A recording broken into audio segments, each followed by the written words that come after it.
Supposed to say this at the top of the episode. I always forget, but please comment, like, subscribe. We love it if you do that. I mean, at least subscribe. It's just a quick clip. It helps. You just click the thing real quick and you're subscribed. Actually, I'm going to throw this to the beginning of the episode. So this was a long one. We went along. So you guys, you're in for a ride. Enjoy this episode. We had a lot of fun. We talked about Katy Perry, banana cars, 200 foreskins, Colossal, Squid, wolf attack, giant dugong. We talk about so much in this episode. So please enjoy the ride. Join us. Stick around to the end when we do AI music at the end of every episode. The retention rate ain't great on some of these, so some people might not know we make songs out of what we talk about. And with that, thank you for watching. Listen to the Fatal Lunch Podcast. That might be a soundbite right there. Love you. Love everybody. Next time and back next weekend. And Monkey!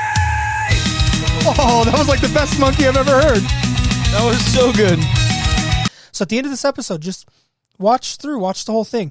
Put it on in the background. But I think you'll like it. So comment, subscribe, share. Fatal Lunch Podcast. We love you.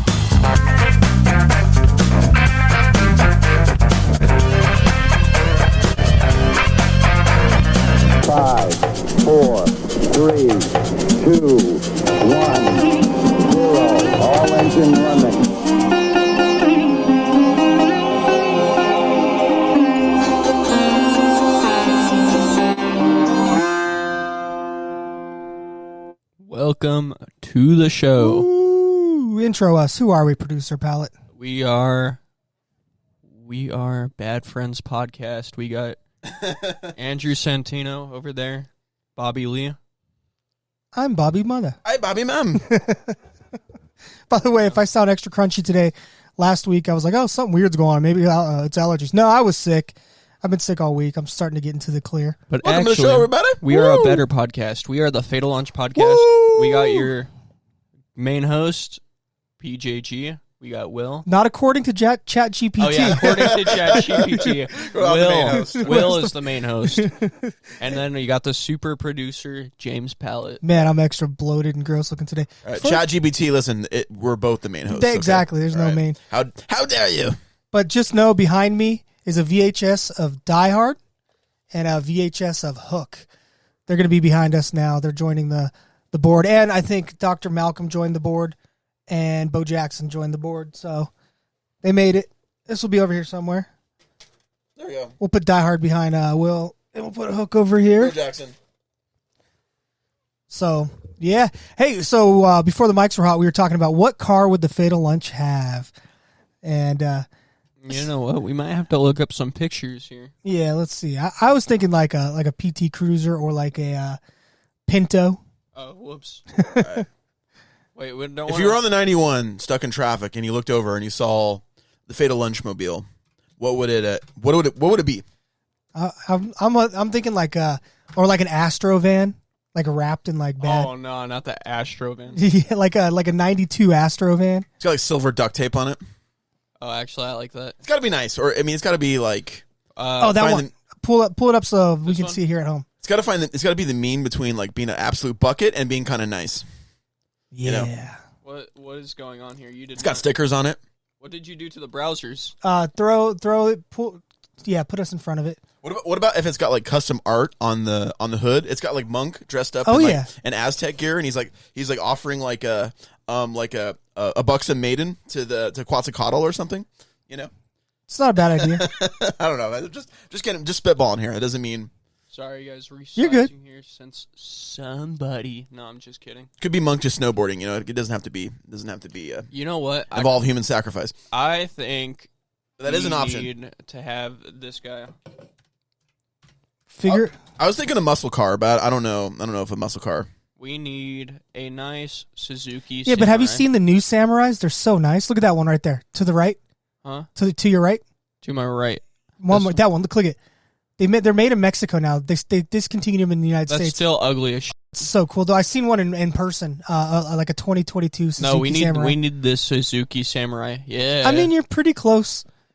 It's pretty close. What about the Land Rover Defender 90 from the 90s? I see. It's like my favorite off-road vehicle.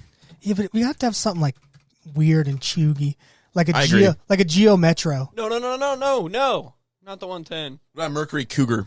Oh yeah, the Cougar. Those were so cool when they first came out. Picking up Cougars in my Cougar. Do you guys like Saturn? Have you guys ever owned a Saturn? Saturn? Your aunt had a Saturn. Oh, isn't that the one that got? A lot of bad things happened in that Saturn. A lot of bad things typically tend to happen in Saturns. You know, like my dad. they break down in the middle of nowhere. Or for the show's sake, my stepdad he had a Saturn. It was an all right car.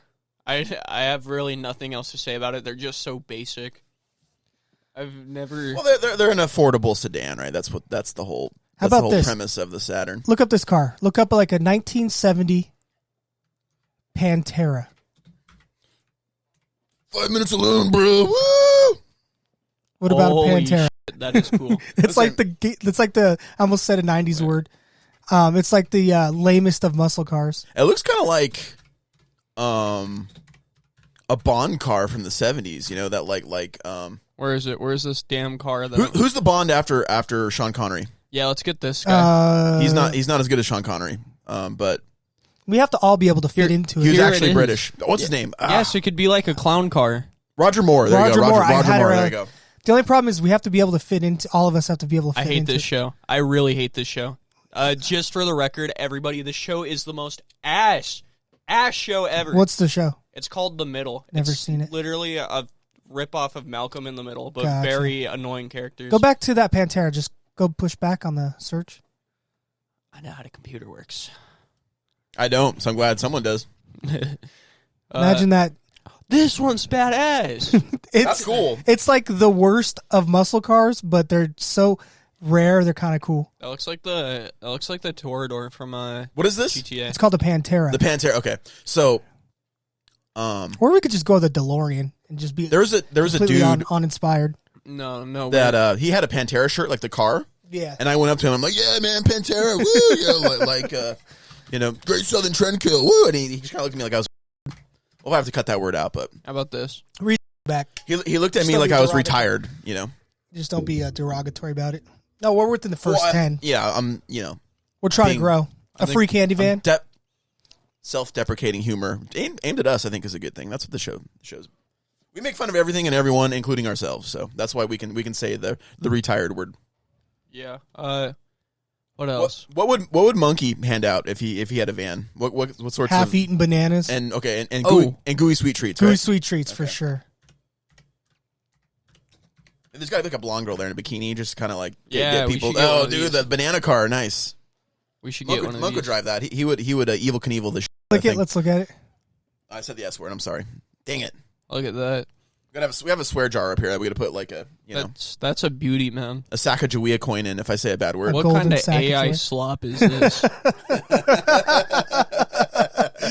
love that picture. We got to put Monkey in that Yeah, we picture. got to put Monk in the Here, banana mobile. email that to me real quick. Save that image and email me. It's me. We're going to cut this out. He's going to email me so you don't see anything sensitive. Or I'll just blur over the screen. Email that to me real quick and I'll put Monkey in that and I'll send it back to you real quick. Nice. Just compose. Or yeah, What's she hence? What's Where's she the- hence? There it is. I get my microphone closer to my face. I do random titles when I send things because I'm too lazy to label it. Yeah. So I just put like whatever to when you swipe your finger over the keyboard. What's that picture on your profile picture? It's a picture of me and my two dogs drawn by Stephanie. She was doing therapy with kids and the little kids had to draw pictures. And so she drew that to show the kids what I look like. And I thought it was cute. It's a wallpaper. All right. No subject, huh? You can send it without a What subject. the? You can send it without. You're good. Oh yeah. I thought I wasn't gonna send. Nah, it's sent. All right, go back to that Google. So look up. Think of other cars while I throw this bad boy picture into AI. The McLaren. That's too fancy for Fatal Lunch, though. It would almost be ironic, though, if we had like a McLaren F1. why is Mahatma Gandhi in the Banana-mobile? What's going on, man? That's how he's going to fight British imperialism with the Banana-mobile. Just coming over Tibet. This is sorry, ladies and gentlemen. Sorry for my laugh. I sound like a 90-year-old smoker.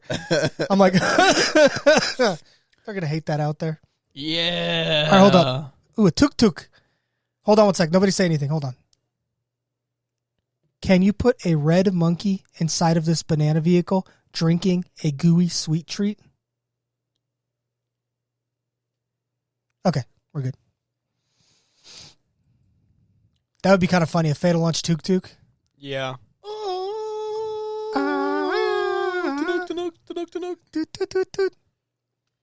Fatal Lunch. Oh, wait. I remember me and Dad saw a four-wheeled bike.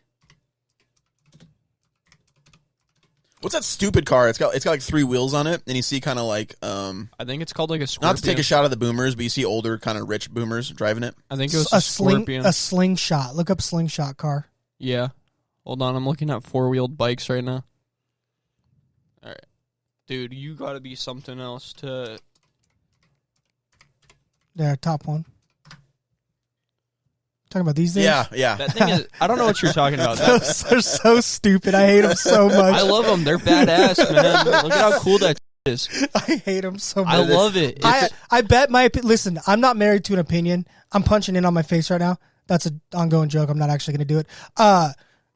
It'd probably be cool once I get in it and drove it, but my God, it looks like some like homoerotic Transformers, like what do you call it? What do you call it? Fiction that fiction people write? Fan fiction. Yeah, it looks like some like Transformers homoerotic fanfic. Dude, these cars are cool as shit. I don't know what you guys are on about. You cannot tell me you are not... Look at this! You cannot tell me you're not going to be, like, driving badass. It just needs a Punisher skull right on the front. Actually, move the mouse over real quick. I'm in post. I'm putting a little Punisher skull right on the front right there. You see it? Now it's a real American car. That is the cool... You cannot tell me you're not going to be going down the street. You're going to get, like, the best looks. Come on, look at this shit. This shit's so badass. You're gonna get... What happened to the wheel? What's going on there? You're going to get all the business with this, man. I'm it telling came you. apart because it's a piece of shit. Oh man, I gotta put a Sacagawea coin in. Bro, you're gonna be that guy with jar. like sunglasses and surfboards on the back of it. By the way, that's a motorcycle. It's not technically a car. Isn't that funny? Yeah, you're gonna go up to like a beach party. You're gonna honk honk, and like 50 girls are gonna get in that. Shit. I can promise you. I can promise. Well, that will not be the Fatal Lunch mobile. I'll tell you that. It's the official vehicle of the baby boomer generation. Okay. During the summer, this summer, I'll rent a slingshot. You can rent them down in Huntington Beach for like $500 for like an hour. We'll take it around the beach. We'll film it. And this is a promise to the fans. This won't even be a Patreon. I should get my learner's permit so I could drive it. You're old enough to even get a license already. I can get a license. I can get a license. Yeah. You're for some reason kids your age, they don't really care about a license as much as we did. I mean, they really do. They really care about a license. Okay, because it was everything when I was, 16, 17, 18, whatever. Well, we didn't have Uber, and our public transportation sucked. And we also kind of live in California, where everything's close. Luckily, that's not where this podcast takes place, so don't come looking for us. Yeah. But you know what? Yeah, so... Yeah, that'll probably just bleep that location. Just hear me out. You're gonna be that guy with the long blonde hair, the sunglasses. You're gonna have your shirt off. You're gonna have surfboards in the back. You're gonna go up to the beach and be like, "Oh, look at all the ladies." You're gonna honk that horn, and they're gonna be like, "Oh my God, it's Bruce!" Nice, Bruce. That's good. I'm gonna email you the updated banana car. All right. Fatal Lunch aficionados. If you see someone driving, you're a basic mother. On PCH, take a picture of it and send. Don't take a picture of the driver. We don't want to dox anyone, but take a picture of the vehicle and send it to Fatal Lunch. Yeah. Oh, fatallunchpodcast@gmail.com. Wait, here, hold on. You are one basic fuck if you have a Dodge Challenger, because people think they're the when they drive this. I'm telling you, man. The Dodge Demon. I don't know about the Challenger's okay. People think they're like the best person driving this. Like, oh, I have the most basic fancy car ever. Look at me. I hate these things. I'm not a fan of them either. I like the original. Have you seen the original Challenger? Oh, the original Challenger, I think. Yeah, those are nice.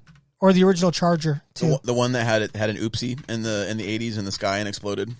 It was very tragic. Is that the original Challenger? Funny you say that. Was that too dark? Oh, that's a way cooler car, in my opinion. That's badass. The Chevelles are cool, like the muscle car. Chevelles are cool. A friend of mine, his dad used to race them.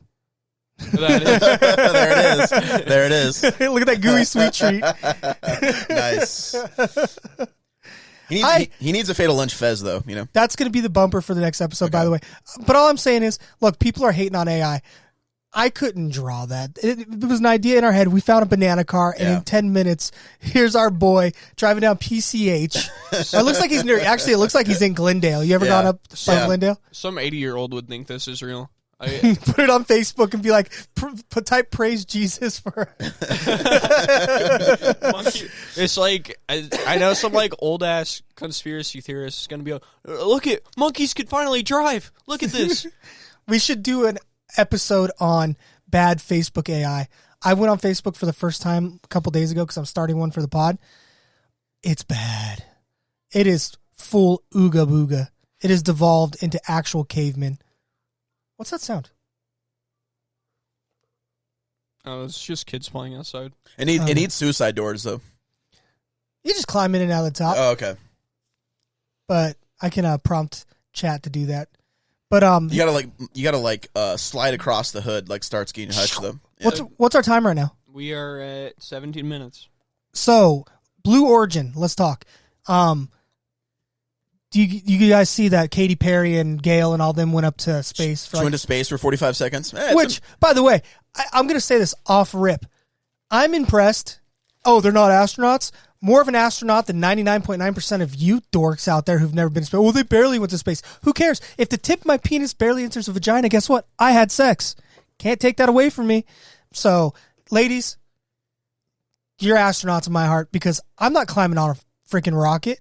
Screw that. That's scary as hell. I did the Palm Springs tramway and almost had a heart attack. Can you imagine? So I'm defending those ladies. Also, unfairly defending those ladies because Katy Perry in that spacesuit did something to me that I don't think I could ever give back. She's an attractive lass, so we'll give her that. She's not very talented musically, but listen, that's a separate issue. You could be my firework, Katie. Over here all bloated. Did she write her own material and even play guitar at all? Or did she build the rocket? No, but she strapped on and took it to the moon. So she ran out of written California girls, but guess what? She rode that rocket to the top of the charts. Thank you to the Indian and Chinese engineers that ensured that Katy Perry got into space safely for 20 seconds. We appreciate you. That's 20 seconds longer than most people. So I'm defending these. I'm not. Gayle King is like 70. There's no way she's fit to go to space. That's crazy. I don't know what you're talking about. Her music's peak. California Girls is peak music. There you go. I mean, Clint Eastwood did it in Space Cowboys, but no, he's not getting any credit. Yeah, but that was in the year 2049 or whatever. We're watching the baby steps. But anyway, ladies, if any of you see this, congratulations. And yeah, they did corny things like kiss the ground. I would too. They went to space. That's scary. I'm not getting on a rocket. At this stage of our rocket, they're still blowing up. You know what I mean? They're dangerous, yeah. Yeah. So circa the Challenger mission. Was it the Challenger mission? Oh yeah. Okay. Challenger and the shuttle. It's very tragic. Which one was the shuttle? R.I.P. everyone who died in the Challenger mission. Which one was the shuttle? Was that the Challenger? Wasn't the Challenger Columbia? Wasn't the Challenger in like the 70s? Yeah, no, 80s. Challenger 80, Columbia. The shuttle was in 2003. You guys see that one? The shuttle on re-entry just exploded like 9 miles in the sky. But so I made something for the ladies. Go to the reaction. It's called the Blue Origin. So T-minus 10. Take down Monkey. T-minus 10. This is their launch. 7. Look how brave these women are. 5, 4. Command engine start. 2, 1. Ignition. Liftoff. I'm not climbing in that thing. Has cleared the tower.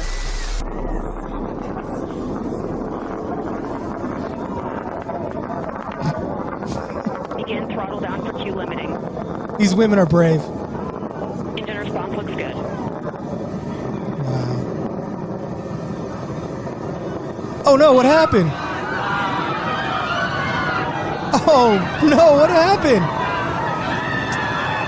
Gave Katy Perry the controls, man. Why is a side character there? Why is Oprah there? That's like her best friend Gayle is on was on there. Oh, well, nobody cares about you, Oprah. So And then Jeff Bezos' wife was on there.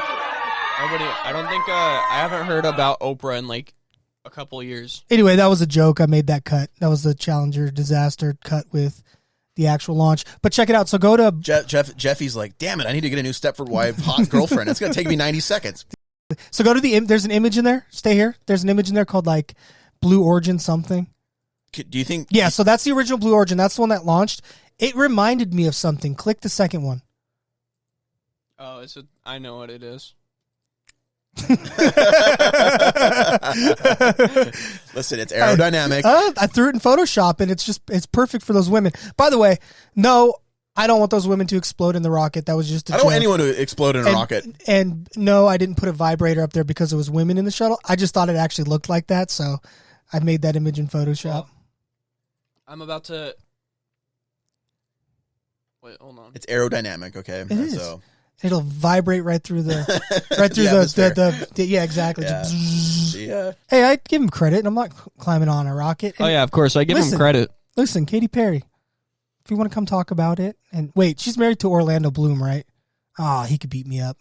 I mean, and you're married too. Good job, Katy Perry. That is Legolas right there. Of course, I'm just messing. You're around. married too, you pig. Listen, Katy Perry in a spacesuit just made me feel weird. That's all I'm saying. Hey, I'm with you on the hot chicks in space and cat suits going into space. You know, I that's Fatal Lunch approved. If you look at the tabs, I've got 21 of the best Katy Perry memes over there. JMO. Oh, As long as we have ex-Nazi Operation Paperclip, scientists making sure that they get to space safely and they come back, they land, they come back, they re-enter That's safely. my favorite thing was when people are like, I'm not buying Tesla because Tesla was a Nazi. Goes out and buys a BMW or a Volkswagen.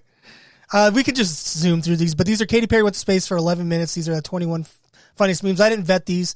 So Morgan Wallen, when he got back to God's country, funny. He's, hold on. Let's see. Go up, down to the next meme. Number 2, right there. Stop. Why did you tell me to go up when I was already I can't read it because it's got a banner in the way. Man, these websites are ad trash. Pigeons when I eat croissants outdoors, and then Katy Perry bent over on the ground. It's pretty funny. That one's good. Let's go up. You're skipping right over the memes. Oh, I didn't even know that was a meme. That looked like an ad. Katy Perry going to space, the actual trip, and it's that funny sponge. Look, you guys are just haters. Okay.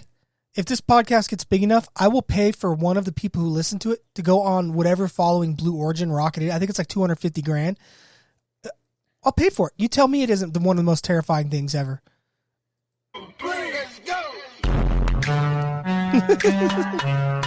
That's funny. Well, William Shatner went into space with Jeffy Bezos. With Jeffy. And, I'm one of these. He came back and he had like a breakdown. He said that like space is absolutely terrifying, and he had this kind of like profound quote that like all the beauty's on Earth. You don't need to go into like space where it's everything can kill you instantly. There's like solar radiation. Oh, this one's funny. The aliens after seeing Katy Perry in space, and it's Hillary Clinton in like an apartment. Like, what is this trash She's place? Like, I like Hillary in like the like. Is this how serfs live? This is terrible. You want to see me do it again? It's like one of the best episodes of SpongeBob. SpongeBob is goated. All right, we can move on from these. I just thought they were pretty. Well, I didn't vet them. I just looked up memes. I know what the title of this episode is. I'm going into space with Katy Perry, and then I'm gonna have her next to me on the Blue Origin rocket, or we go up to go down on Katy Perry. Sorry, Orlando Bloom. These are all just jokes. I know she couldn't resist. I think Orlando and Russell Brand beat us to it. Unfortunately, what are you gonna do? Yeah. Who's the other? Russell Brand. You're right. Who's the other guy who's like the guitar player? He shreds on guitar, but all his songs suck. Oh, John Mayer. There you go, John Mayer. Well, John Mayer. Not all of John Mayer's songs. He's got some. I mean, Gravity's not bad. Like, I don't think I'm gonna go to L.A. anymore. That's good. That's a pretty good song. Yeah, they're not all horrible. Your body is Wonderland. That song's terrible. He was like 14 in that song. So, but no, it's not a great song. you know. My favorite part is his faces when he plays guitar. I'm going to put a little fake guitar in my hands right Mozart here. and Beethoven were when they were 14, they had some bangers already, you know. So Yeah. what's their excuse? So there's a little guitar in my hand, and I'm going to zoom in on my face, and I'm going to show you John Mayer's playing face. I want to get like strap buttons for my bass. You know those little clicky things? Yeah, so you don't drop it. Yeah. Yeah. Might get some of those. So hit us with a clip, and then, you know. Yeah, let's get Clip You. Now, did she go to space just because that stupid firework song or firecracker song that she makes? I don't know. I knew nothing about it. I just saw the memes. I knew nothing about it either. While scrolling. So I just saw the memes while scrolling, and I was like, wait, they went to space? And I watched it, and I thought it was cool. I was like, man, these females, these people, they're brave. I was like, I wouldn't do that.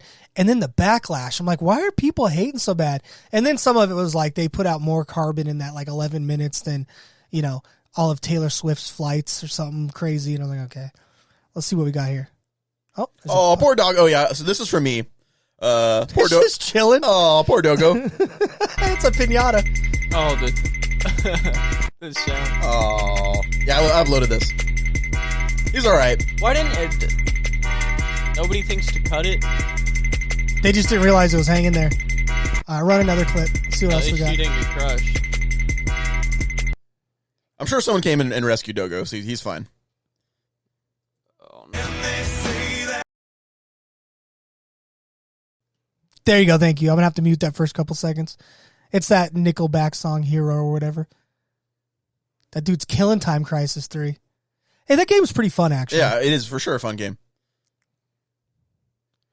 But I'd be like, dude, you're a dork. Don't want to gunfight that guy, man. Don't want to challenge him to a duel. No. I'm trying to think of a funny John Wick something I could say. Jesus Christ, that's Jason Bourne. Yeah, man. I'm sure that meme's out there. Have you seen any of the John Wick movies? No. I've seen the first one. I've seen the first one, too. It's good. Everybody says they're good. I Are they on believe it. 5 now? I think so. Listen, Keanu Reeves is cool. He actually does like Doesn't he dies? He dies in the last one, so I think that's the last one. Okay. By the way, I don't know if that's true. I just wanted to give half of the people out there who haven't seen it a heart attack. So this has been on the internet, but I thought it was hilarious. Oh yeah, this is a good one. Holy shit! Body stop! He just breaks glass in the pool. What is wrong with you? Are you dumb? I don't know, man. I wouldn't be asking him if he's dumb. Holy shit! Body stop! Dang it, Bobby. They kind of overreacted, though. Well, he did just break glass in the pool. That's like one thing you don't want to do. Hit us with another clip. The Stone Cold theme in the background makes it even better. He probably put it on. We might have to Check the ones I sent. See what I got going on. Well, let's get this last guy here. Yeah. We might have to mute the Stone Cold music. This guy's just got some fancy dance moves. There's nothing about this that's strange. It's just his dance moves. Best not to hate. He's got the goods. I hope this is AI. Welcome to Earth. Looks like a character on my Sims 4. Let's see. Let's start to the very bottom one. Very bottom one. This one's pretty funny. Despite their best efforts, the Chinese military, fighting with all their might, ultimately succumbed to the overwhelming power of the alien invaders. The aliens thought Earth's conquest would be swift and easy, but they were wrong. With the unexpected return of Hitler, despite their best efforts, the Chinese military, fighting with all their might, ultimately... Yeah, I mean, hey, he's having a banana daiquiri in Argentina, according to the conspiracy theorists, so he can come back and fight the he's like 107. He's dead, but the non-Aryan aliens that show up to conquer us. You can do that one. It's fine. My name David, and I just beat the out of Goliath. I did that for you. Now I want to marry your daughter. I need you to bring me back 100 foreskins, and I got you. 100 what? 100 foreskins. You know what them is. The meat wrinkled up around the end of the meat. And then I can marry your daughter. Hell yeah. Yeah, show me how fucking sturdy you can get. Oh, I can do shit big, King Saul. I can get real fucking sturdy. I'm going to bring you 200 foreskins instead. Oh, shit. Circumcisions by hand. What you going to use to get them? I got a flint that I sharpened. Oh, yeah. This is what God want us to do. Hell yeah. My name David, and I just beat the out of Goliath. I just thought that was random. Let's see. Oh, I got one. Go up a little bit right there. The dude standing on the sand. It's always that one arrogant dude who's like, look at how cool I am. When the huzz is watching.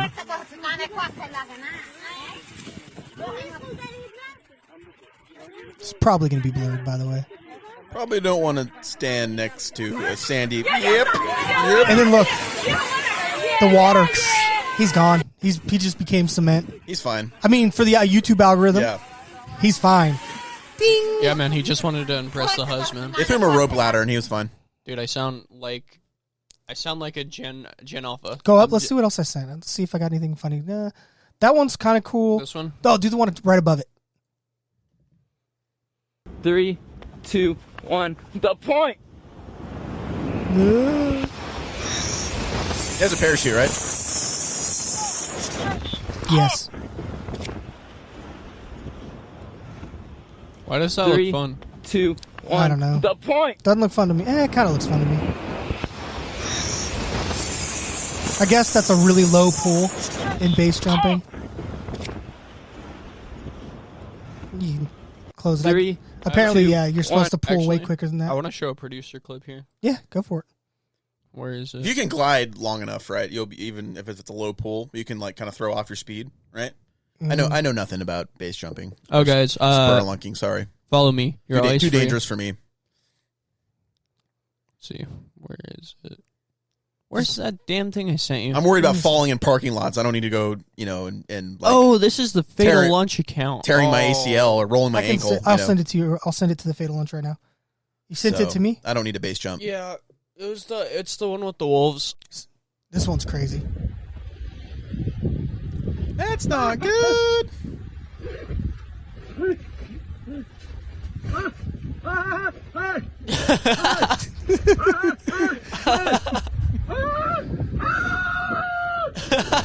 I like the GIF next to it of just the cameraman waving. Just it's probably fake. I mean, clearly it is. There's a cameraman It's there. just hearing him scream. His scream sounds so fabricated.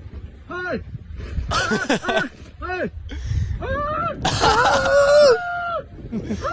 scream sounds so. That's pretty funny. That's why I don't want to go camping, and in Yellowstone, you might get raped by wolves. It happens. But their tails were wagging. I have a feeling. I think it was a produced video. I don't think anyone got mauled by a wolf. What's our time? We want to do an art. We're at 34 minutes. Wow, we're screaming. Yeah. See what articles we have up there. Time flies fast when you're having fun. You know what? There's one up there that's quick. It's not even an article. This one? This one. Yeah, play this one. This is neat. So let me do a little setup before you switch over to the scene. So they were doing a deep sea survey, and they caught something on film that's never been seen before. So if you want to switch over and push play. Recently, on a deep sea species discovery expedition in the South Sandwich Islands. Oh, I think I know what this is. In partnership with Ocean Census, have captured the first live footage of a small colossal squid in the deep sea at home in its natural environment.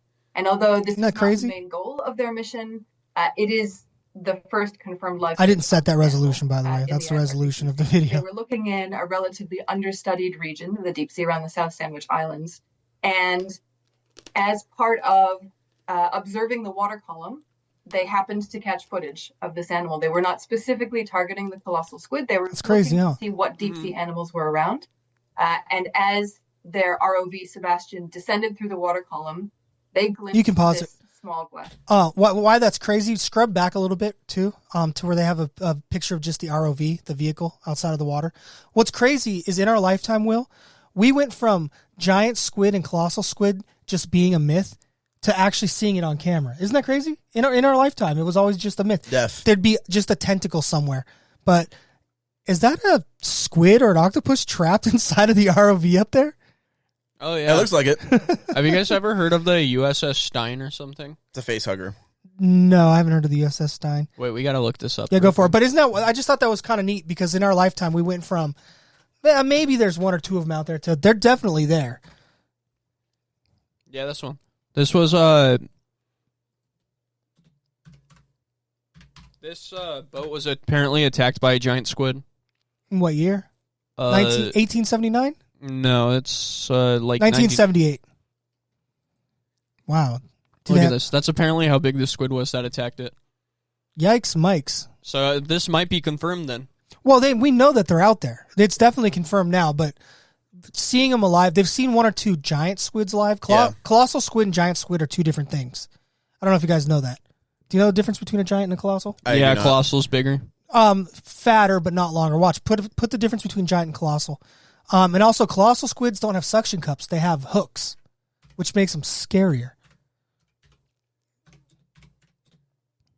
Do they like latch on to like a sperm whale exactly. and bite a chunk out of it and then swim away? That's when you see those tear marks, that's what you're seeing is the difference between the giant and the colossal. I know they in the Sea of Cortez. I don't know if it's the Sea of Cortez. It might be like the Sea of like. Dude, squids are so scary looking. I don't know why. It might be the Freedom Sea now. You know, they could be really adorable. POTUS might have changed the name of it, but there's Humboldt squid in the Sea of Cortez. Oh, I've seen that. They're everywhere. They're super aggressive, and that's they'll attack divers, and they've killed some people. That's roughly the difference between a giant and a colossal. The colossal is that big fat one, where the giant's a little bit thinner. The giant, I think, is longer, generally speaking, but the colossal is just thicker. Now look at the difference between their tentacles. That's the crazy part. I think you could see it right here. No, I mean like an actual picture. Look up colossal squid tentacle. Let's see if I can get. Yeah, apparently the USS Stein. Oh, dude, the perfect picture. Yeah. So A is the giant and B is the colossal. Apparently the USS Stein was attacked by a 150-foot squid. Jeez, that's huge. Yeah. Isn't that scary, though? Look at the difference in suction cups. Yeah. But, I mean, I don't want to get taken down by it. Squid are scary. When you're in the water, they're so fast and not really that well known either. And we just eat them. That's our first instinct, was don't study any of this. Let's just eat it first. I thought Hey, if you had fried calamari, though, that's pretty good. That's so good. It's all pig buttholes.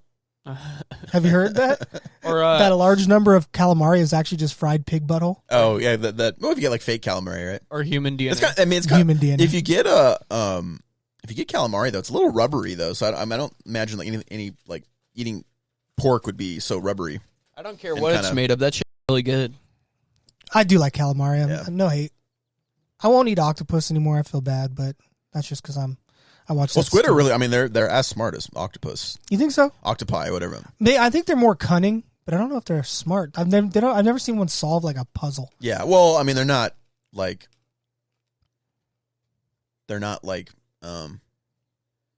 inventing. They're not writing fiction. They're not human smart, but they're pretty.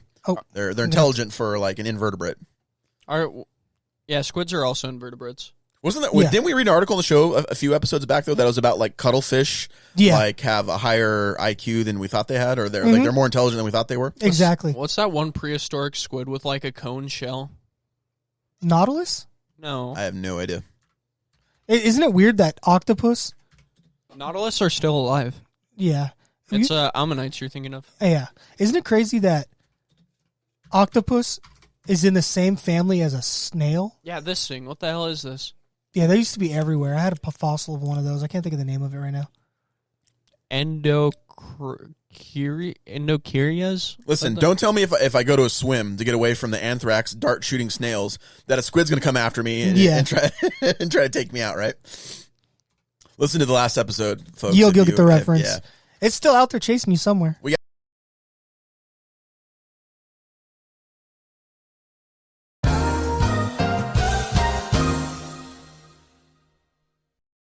got inside. We got inside jokes on the show. You really have to listen to the whole show. What's he looking called at? Like an endocurus. It's like. Let's see. Pull her up. Look at this thing. Yeah, I've seen those. They're pretty cool. It's like a hermit crab squid. Come on. It's just crazy to think that octopus and squid could have had shells this whole time, but then somewhere in evolution, it's like, yeah, we'll lose the shell. I like this. They're huge. There's that scorpion on the bottom. Oh, yeah, I love that thing. That's my favorite animal ever. Oh, it's got the trilobite. I love trilobites. I have a trilobite fossil somewhere. I was about to spend $80 on a fossil of these, and it was like this big. I watched this really interesting documentary on why there's not more turtles and there's not more scorpions, because crab and spider are basically the same archetype. They're built similar. It's a very successful design. Scorpion and turtle designs are also just as successful, so it doesn't really make sense that there's not more turtle-like animals and why there's only a few scorpion-like animals, because they ruled the seas at one point. What are the water scorpions called? Euripidid. Yeah, the Euripidid is extremely successful design animal-wise. It doesn't make sense why. Oh, this thing's crazy. The helicorpion, the sawtooth shark. It has like an unhinged like mouth. They think they've only found fossils of it, and a lot of these pictures are just representations of what they think it looked like. But it definitely had a very strange mandible situation going on. Like if you scroll through a couple of pictures of these, there's a couple different ideas of what it's got. Whale shark like look at that crazy patterning on it. How do people get this idea though? This has to be like from the. I mean, if you look up the fossil, it's pretty. I think if I had to guess, and I am by no means an expert, I think that all those teeth, that spiral, was actually just hidden inside of the jaw. Yeah, like this. Yeah, and it just kind of worked the teeth. Or this. Yeah, more like that. And it just kind of worked the teeth forward like a normal shark today does. Looks like a Sierra mackerel shark. I heard those guys were like, back then, like top of the food chain though. So I mean, sharks, up until after whales stopped eating them, from that point on. Oh yeah, whales used to have teeth. Whales were the apex predator of the ocean for a long time, and then they kind of switched roles. If I had Saudi oil money, a Saudi oil tycoon money, I would have a tank with those sharks. Where did this come from? Where did Hungry Shark World come from? What about look at this thing? Oh yeah, this is a very creepy looking picture to me. I don't like it.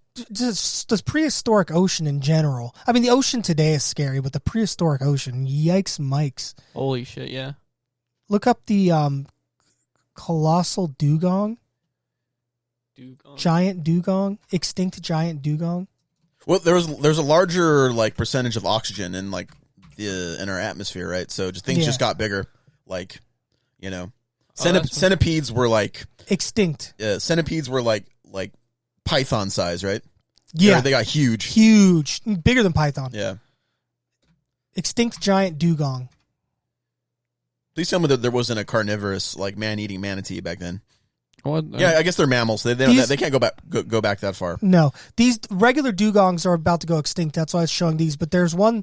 It's a dugong, not a manatee. They're essentially the same thing. Okay. It's not prehistoric, though. It went extinct in our lifetime. You could just look up prehistoric and all. Ooh. Yeah, check this thing out. You want to try to pronounce that? Good Lord. Let me see. Metaxiotherium? Metaxiotherium. Metaxiotherium? Metaxiotherium. Metaxiotherium. So check these things out. Tongue-tied. They're sea cows like you find in Florida. That is one hell of a bone structure. Yeah, they're sea cows like you find in Florida, but they're like 2 or 3 times the size. And they were off the coast of the Pacific Northwest. We discovered them, and within 100 years, they went extinct because we ate them all. You mean Japan ate them all? We didn't eat them all. This is not a very appetizing looking animal, so I don't know why they would. No, but we killed them all. And it's really sad because they're peaceful. They're grass eaters, and they're great for the kelp bed. They're thinking about de-extincting them, kind of like what they did with the dire wolves. Which, by the way, interesting conversation. People are saying those aren't real dire wolves. It's supposed to be like a hybrid, right, between like gray wolves and dire wolves. I like these things. I forgot what they're called. I think they're like original. I think they're related to hippos. I think so. Hippos, I think they're like related to like tapirs and all that stuff. I had a talk to my uncle. We got into the whole dire wolf thing. He was saying they're not real dire wolves. I was saying like I don't know, and I was like, hey man, it's a hill I don't want to die on. I'm not a biologist. So I'm not like I do have a theory about that. Changing genes and stuff in a lab, so I can't tell you. You can go to wide real quick if you want to. Let's say that they're not DNA. They're not exactly dire wolves that went extinct, not DNA-wise, but they have the same traits and characteristics and fill the same environmental niche. Does it really matter that their DNA is not exactly dire wolf if in every other way they do the same thing? Do you see what I'm saying? Yeah. Yeah, it's like the whole... Like if you just, like let's say the dire wolf was exactly the same in every other way, but it had purple hair. But it did, in the environment, did the same thing. Like when we bring back the mammoths. I don't want to deal with woke dire wolves. That's like the Right. It's like the javelinas aren't pigs. I'm still gonna call them pigs. It's sort of the idea of the Ship of Theseus. You guys familiar with that? Mm-mm. The Ship of Theseus is an old parable where the Theseus has a ship and he goes out in the ocean and he gets in a battle. He comes back and his ship is 10% damaged. They replace 10% of that ship. Goes back out, same thing happens, comes back, does it 10 times. On the 10th time, 100% of his ship has now been replaced with new parts. But he's still the captain of the ship, and it's still in the same shape. Is it the same ship? Yes. No, but it's been rebuilt with different parts. This has been hotly debated for 2,000 years because our bodies change every 7 years. Almost every cell replenishes. Are you the same person? I would say yes, but that's kind of where I'm going with the direwolf. Physically, no, but like your memories and everything persist, and the like memories, your personality persists. And inanimate objects can have memory, and I don't mean like store memory, but they kept it the same shape of the ship for a reason. Mm-hmm. See what I'm saying? I don't know, but it's interesting. But I think that if we bring back these animals and they're not 100% the same DNA, but they fill the same ecological niche, why not just call them that? Our memories and our personality like persist through change. They change, but it's not like I'm not going to wake up tomorrow and be you, but I'm definitely a lot different than I was than like 15-year-old Will from 40-year-old Will versus 60-year-old Will or whatever. Well, but that's what I mean. It's a gradual. We're not. You don't turn 13 and have a 20-year-old body. Yeah. You know what I mean? The Ship of Theseus is like one piece at a time. At what point is that ship not the original ship? Is it once you replace one piece? Is it once you replace the last piece? You know what I mean? Yeah. So with the direwolf situation, and I would love to hear people's opinions about it because I'm just a 39-year-old guy from the desert in California who doesn't know crap about crap. But I just think saying that they're not direwolves, we called them direwolves to begin with. They didn't go around going, I'm a direwolf. You know what I mean? It was sort of our labeling. And so what? It doesn't have the same exact DNA. If it's going to do what the old ones did, it walks like a duck, talks like a duck. In my opinion, it's a direwolf. But, get at me. fatalunchpodcast@gmail.com. It's somewhere up here. Email or hit us up on the Instagram. Link in the doobly-doo. Fatal Lunch Podcast on all platforms. Now go ahead and yell at me and tell me how I'm wrong. And I will not argue back. But, so I think a lot of people don't think they're direwolves, but like I said, it's such a moot argument. Yeah. It's not even really worth getting into. If they came back and they didn't do or couldn't do what direwolves did, then I would understand. But they're already the pups are already exhibiting signs of hunting.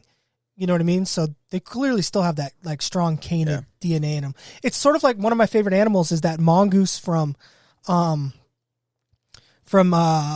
Madagascar that looks like a cougar, but it's a mongoose. But it filled the ecological niche of being the only predator on the island. So it grew predator-like things: big fangs, long and sleek, big skull.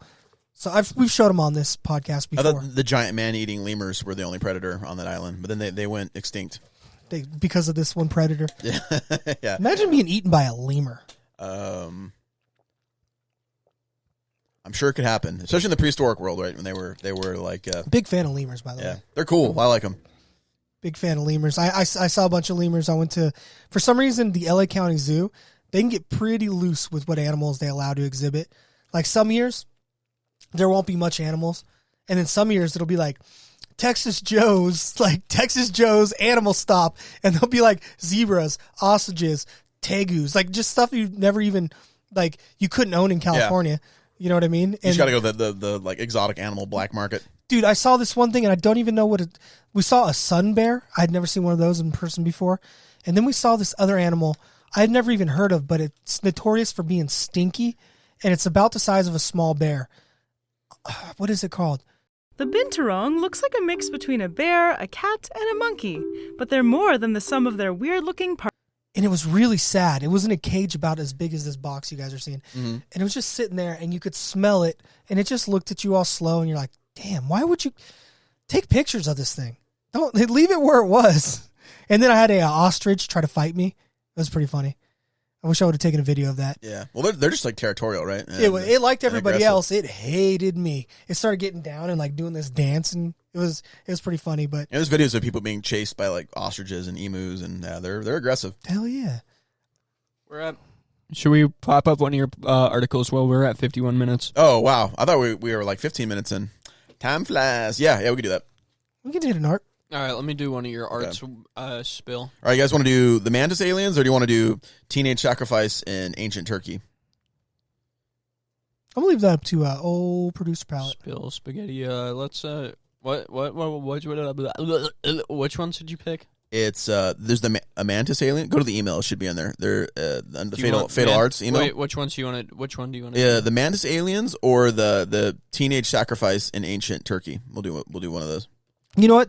Do the Mantis aliens. Okay, go Mantis. I also have one we're not going to get into today, but Homo juliensis. Have you heard of this guy?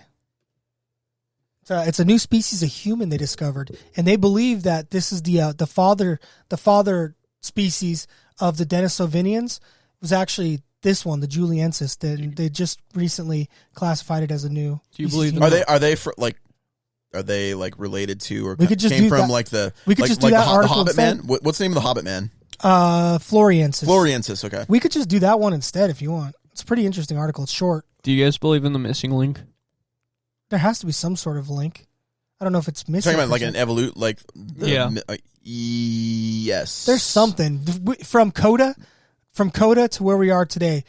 There's something in there. You know what I mean? That, or is it Coda common ancestor? The last common ancestor. You know what I'm talking about? It's the hominid or the great ape from like 5 or 6 million years ago, maybe a little bit farther back, that like chimpanzees, like the contemporary great apes and us all descend from. Yeah, you're gonna have to wiggle that article a little bit. It's a little off center. You see it on the OBS. You know, I believe in evolution. Yeah. I mean, I don't accept like the evolutionary, like the materialist idea of evolution, that like that everything in the universe is created like randomly and there's no intelligent design or anything.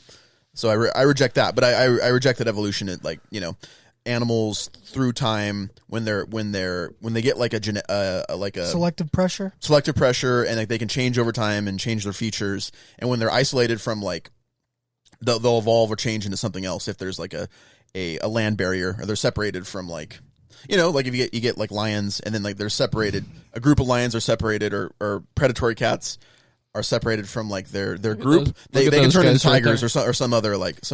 Well, there's I never understood why religious people are so vehemently against evolution.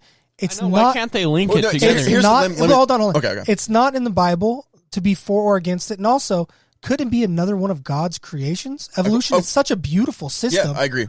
You know what I mean? The reason like they're so against it, and they shouldn't be so against it, but the idea is that like Darwin kind of said that like animals change throughout time, like randomly. It's not. I mean, this is a an unfalsified. Why am I hearing an ice cream truck? Because we don't. This studio space isn't soundproof like the last one. All right. So I don't know if it's being picked up, but that actually sounds kind of good. Our producers are gonna. I mean, our fans are gonna want like ice cream now. They just don't like the idea because like it suggests that there's no intelligent design to the universe, that like everything in like all life on Earth just kind of randomly evolves according to like natural phenomena. You could swing it back to wide for a minute. The people don't need to, unless you want to stay on screen. What's your guys' go-to ice cream in an ice cream truck? This is the most important That's why they don't question. like it. One sec. We'll get to the ice cream because that is a very, very good question. But yeah, the evolution thing, it's not hard to reconcile with. It's so funny that evolutionists are so anti-religion and religious people are so anti-evolution that they get hung up on these ideas. The universe is so crazy. It's so perfect that if some variables were just a little bit off, nothing would exist. Yeah. That almost suggests it was created. I am not a creationist, but you could convince me, because the more you look into how perfect the amount of gravity is over time. I mean, think about this. If you're into science, the large bodies of water help like regulate temperature and stuff. Well, I got a chaplet. But if you're into science, you have to accept two miracles. You have to accept the Big Bang, and you have to accept the birth of life. Those two things came out of nowhere. Those are miracles. You have to accept it. So already you can't be staunch and say there's no creator, there's no religion. You can't say that. Now, if you're religious, there's a lot of evidence saying the Earth isn't 4,000 years old. You just have to take your head out of that book for a minute. Well, yeah, well, that's young Earth creationists. They try to date the Bible and say the Earth is only 6,000 years old. Yeah, I mean, like, spoiler alert, guys. The world's a little bit older than 6,000 years. Okay, there's just no, like, if you look at like how like gravity formed different like structures and how like in the universe and how like plate tectonics, how like rocks develop, like it takes a lot longer than 6,000 years. Oh okay? yeah, so. almost if you take out society and humans, almost nothing happens in 6,000 years. Almost nothing. You might lose, like the Sahara Desert. I think the Sahara was green. No, look up green Sahara, Palido. I think that was even longer than 6,000 years ago, if I'm mistaken. But before it was before it was the desert it is today, it was a lush forest. But I think that's longer than 6,000 years ago. Well, it was first submerged underwater, then it became a forest. Yeah, and when was it a forest? And a lot of religious 2380 or 440 BC to 2380. Yeah, that's less than 6,000 years, but almost nothing happens in 6,000 years. And I think like a lot of like who is that, the reshot structure? A lot of fundamentalist Christians like try to simplify like science in the world because they're scared of the complexity of it, which is I think that's like a common mistake that they make. The world's a lot more complex and difficult to understand than we think it is.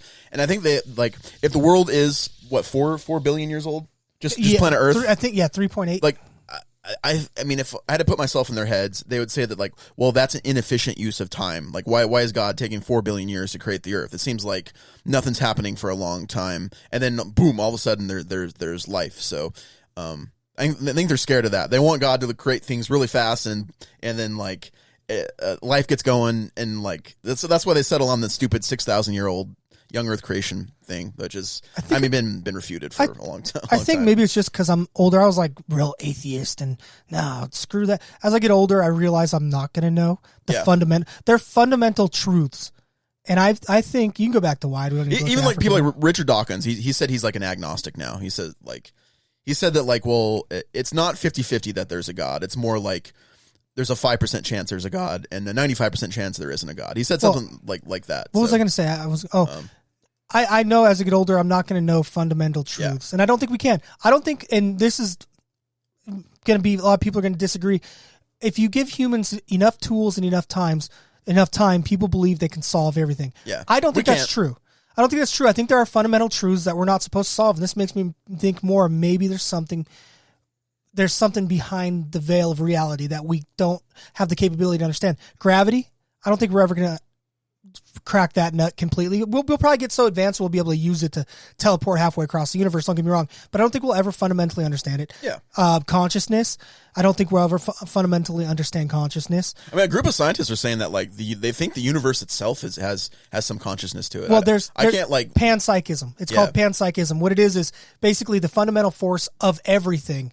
The very bottom level, even smaller than a Higgs boson, even smaller than the smallest particles, is consciousness. Yeah. And that's awareness. Yeah.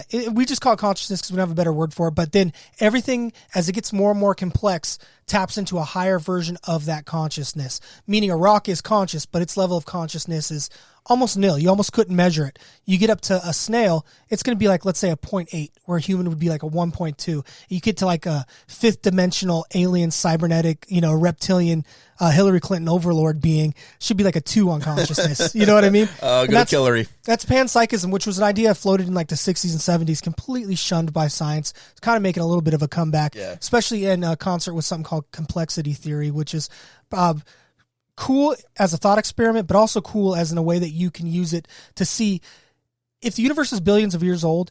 There should be evidence of civilizations that came before us, if truly there were life and civilizations before us. But the problem is, with enough time, even atomic materials fade away. Does that make sense? Yeah. So if the civilization is 23 million years old, you're likely not going to find, it could have been, Stargate SG-1 level, but everything will be gone. That's why we got Graham Hancock. Look into those kind of things. Well, with the complexity theory, they've discovered that organic molecules stop at about 11 steps. So if you take sulfur, put it in water, it mixes, creates like a hydrogen sulfide molecule. But about 11 steps is what nature can do. It's like 11 to 15 steps. Anything more than that, those molecules are too complex for nature to make. So that suggests that it's, beings created it. Some sort of intelligence created that. Like, think of like hydrocarbons. Hydrocarbons are these long chains. There are hydrocarbons in the wild. I was just giving you an example, but think of some exotic, like cubane and hexane. Chances are those aren't going to be made in the wild. So if you find just one or two of those molecules somewhere on a planet that proves to be too complex to be made in nature, chances are there was a civilization there. And that's sort of that's how they're going to look. One way of looking for life that may be older than the sort of time veil of like, if we disappeared now, half of America would just be forest in 10,000 years. Yeah. So that's kind of... Yeah, the fine-tuning thing, I think that's kind of like, that's like the theistic argument that the universe is so finely tuned. It's that perfect. It has to have a creator. I think one of the weaknesses I think with that is it just kind of like, you have an unexplained explainer, right? Or like, you have an unexplained explanation where you just assume that like there is an intelligence out there that created the universe. Well, the burden of proof is kind of on you to explain that intelligence, or like, or why there can't be other reasons for why the universe exists. So, and then I think for like the materialist explanation of the universe, the weakness there is that you have to make a lot of assumptions about like how life becomes increasingly more complex, and you have to explain like the second law of thermodynamics, which says that like you can't get more complexity in a system. Like a system only becomes less and less more disorganized over time. That's kind of a weak argument because they mean a closed system, like an engine or something, not on the scale of the universe. But to your point, with what was the first thing you said about the universe being so perfect? Unexplained explainer. Yeah. No, so the universe being so perfect kind of proves a creator, but also, what if the universe doesn't have to be perfect? We just happen to have these set of rules. Yeah. And to us, it just seems perfect. And because if another universe existed with different sets of rules, it could still create life. Well, maybe perfect is not the right word. It just like, very precise and like consistent, and it follows a lot of very, like a whole like hodgepodge of like, variables and laws in order for it to function. And if you change any of those laws, then you don't get life. You get something else. So that's the point I was making. Like nothingness. Make another universe, but shift the variables. You could still get life because they function with each other in a way that could create life. Does that make sense? Yeah. Like if you add too much salt to your spaghetti, you just throw in a little bit of sugar and it tastes good again. So you add too much gravity, maybe throw in a little bit strong nuclear force. What's up, Pallet? You just want to do song because we're over an hour now. Oh, let me do one article and then okay, we could do that. Yeah. All right. But like the official position on God is it's what's the word? It's a big fancy word. I can't I just drew a blank in my brain right now. It's science is officially like it's unfalsifiable. It's just the idea that like no matter what sorts of like physical evidence you look at in the world, like plate tectonics or DNA, you can't use that to prove or disprove an intelligence beyond the cosmos setting things up. That's why I think the argument. So that's why science is officially agnostic. I'm sorry, I didn't mean to cut you off. No, but basically what I was saying is I've gotten older. I realize there's truths about the universe that we're just not going to know. It's sort of the scale of unknown. Do you know what like the scale of unknown is? You don't know something because you haven't figured it out yet. Yeah. You don't know something because you don't have the tools or the ability to figure out. And then you don't know something because it is just unknowable. So you just don't know the thing. Yeah. Like right now, we don't know a lot about gravity. We know there's gravity, but we don't have the tools or maybe the correct insight to what it is. But then maybe there's something else out there that we'll never see, feel, taste, touch. And we just don't have the ability to not even know about it. So it's like a super unknown. Yeah. Just like the album, Soundgarden album. Great album. I love that album. Super unknown rocks. But it's a super unknown. It's an unknown bigger than even unknowable. It's like the idea of infinities.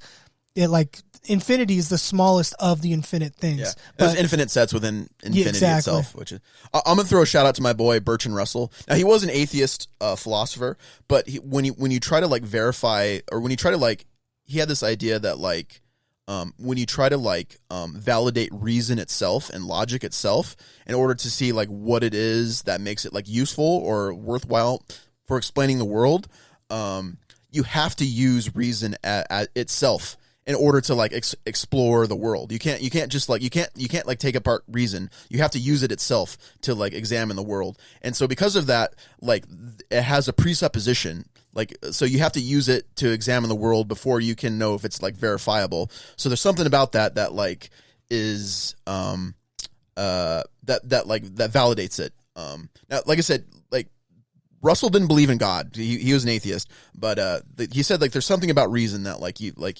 validates itself because you have to use it to make sense of the world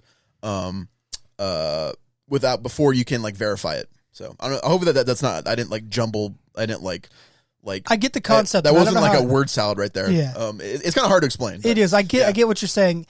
It's called presuppositions of reason. Like, how could I? There's a way. You're using reason to make sense of the world before you even know it's a useful tool for making sense of the world. Isn't it weird how this works? When you understand and know something here, but you can't put it here. Yeah. Like I get it, but I don't know how I would say it. Like I had this the other day. Well, there's just resistance to everything. Like everything has like resistance to it. It's a latency issue. Yeah. We need brain chips. You know, just put those chips in there and we'll have less latency from head to our mouth. Neuralink. I know. Sign me up. Should I do the Mantis article? We can talk about this more if you want. Oh, yeah. Well, dude, we just started cooking. That's the problem. Sometimes we cook late in these pods. My brain is on fire right now. I should edit I need to read more and not play so many video games. I should shuffle these episodes and put the juice up front. But Fatal Lunch Fanatics, if you guys want us to talk more about like philosophy or Bertrand Russell or whatever, or I want to get I think the fine tuning arguments are pretty cool for the universe. We just need to get somebody who's way more invested in I don't like to use the word smart. I stopped using the word smarter about things. I think it's more about time and investment. Next episode plan. I'm gonna make a presentation of those three guys. Oh yeah. Put something together. Pallet, you can pull up your cam and let them know kind of what it is real quick. So I'll show a little image of these guys. Okay. This will be cut. Next thing you'll see is producer Pallet. What's that guy's name? Anderson Goodman. But yeah, I know like materialist kind of like philosophy has kind of taken a backseat a little bit to like, because some scientists I think are now kind of pushing the idea that like the universe might be conscious. Which is funny, and not just like just randomly assembled and no capacity. I don't know, like intellect, like. Well, entropy, conscious. This idea of entropy, the Big Bang happens, and then instead of entropy, it becomes more and more complex, and then begins the entropy. Already kind of makes you go like, what? Wait, what? How's that even possible? Do you know these three guys? Take it away. Please educate me, super producer. No, I do not know them. So I want to make a presentation about these guys. I learned about these three guys in school, and I was just like interested in the topic because it's actually pretty interesting to me. So that's. Or you can see the names: James Earl Chaney, Andrew Goodman, and Michael Henry Schwerner. These were three activists during the civil rights movement. And were they killed? Yeah. Okay. They went out one day and the KKK chased them and killed them. They were missing until they were found dead. You're off of Escuela for this week, aren't you? No, Easter break, I thought. I don't go to a Catholic school. Oh, that was called spring break a couple weeks ago. Well, you got to put together at least 15 minutes for this. What's Catholic school spring break like? That's got to be wild. It's called Easter break in Catholic school or any Christian school. Oh, Easter's tomorrow, huh? Which for you guys watching, Easter will be yesterday. That's why my cousins are over. Oh, that makes sense. Yeah, tomorrow's Easter.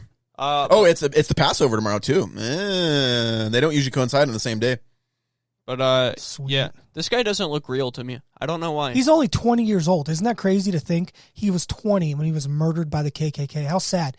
Barely a baby. This guy looks fake because this is like the only picture that I ever see of him. Well, this is something that's going to blow most younger generations' mind. Or I guess this picture too. There weren't a lot of pictures of people back then. Yeah, pictures were kind of an expensive resource. They were expensive to take. They took a while to take, and you had to make it look good. I saw this thing, and I'm probably saying it wrong, but Vsauce. I don't know if you guys ever watched Vsauce. He had a video years ago in 2015. He said like April 3rd, 2015. More pictures were taken on that day than have ever been taken in history up until that point. because of the invention of like Instagram and Facebook, more people globally took pictures on just one day than all of history up until that point, which is wacky to think about. And our little brains in 20 years got to that point. When was the first picture taken? It was probably a daguerreotype or a tintype, and it was probably, I'm going to guess 1830. First picture. I'm going to say 1860. Had to be near the Victorian era. I'm going to say... And I'm going to say it was called a daguerreotype. I'm going to say 1874. I'm just going to go a little later than you guys, just so we, I'm probably wrong, but... 1826 was the closest. Yeah, and see what kind of picture it was. I think it's still around. I think they're called either tintype or daguerreotype. I don't know if I'm saying that right. Put in spell this word out. Okay. Degurotype.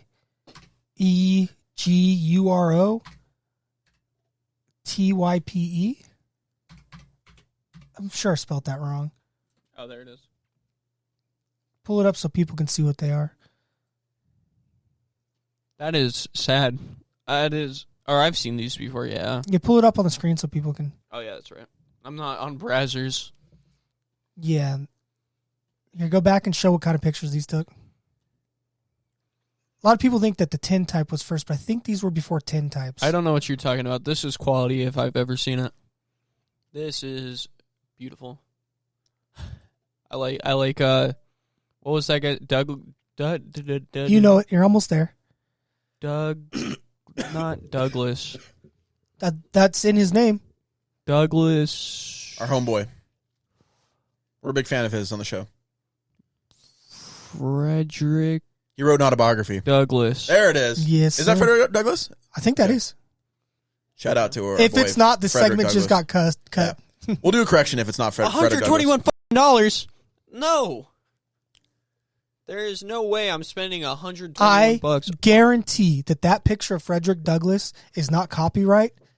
So just Google it and then just make it yourself. I don't think images had a copyright back then, especially because they're probably public domain by this point. Also, so yeah, it's probably over a couple hundred, or no, just like 100 years old.